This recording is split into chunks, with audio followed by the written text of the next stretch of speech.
I don't know the ingredients of that, but most likely there was some numbing agent in there.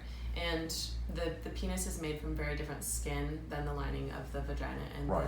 the vulva. And so what we've learned is that with our arousal oils, they're not numbing, they're enhancing sensation, but it's through the mucosa. So it's being absorbed through the mucous lining, which means if you look at the penis, it's a really different skin texture. It's not going to absorb in the same way, essentially. And because it's a fat, it's in an oil, it's not absorbing onto this kind of dermal lining as it would through your mouth. So the lining of the vagina is like essentially how it is in your gums and in here, and so it can absorb oils much better than like the topical layer. Does it have to do with the pores?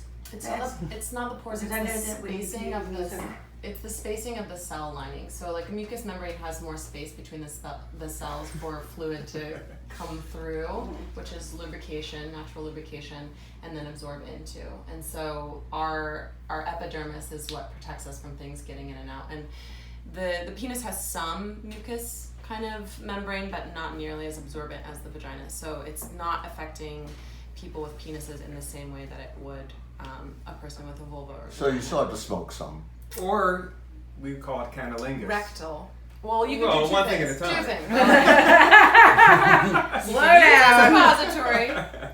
That's the next conversation. All right, But one you thing you start can do with there. your partner is if you apply the cannabis oil onto your partner's genitals, partner's a female, and you orally lick it off of them, well, you're going to get the benefit of consuming cannabis orally. And so you will get high. Yes. While your partner, who's absorbing it vaginally, will get these... Is he breathing still? They'll get these sexual response benefits, but which is interesting is this is something that I believe might have been the first to discover, is that when applied vaginally or rectally, for that matter, there's little to no psychoactivity.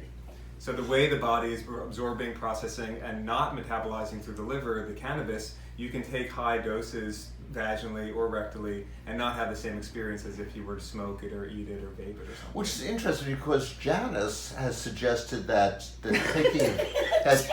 taking baths That's right. really helps because it is. See, Janice said something.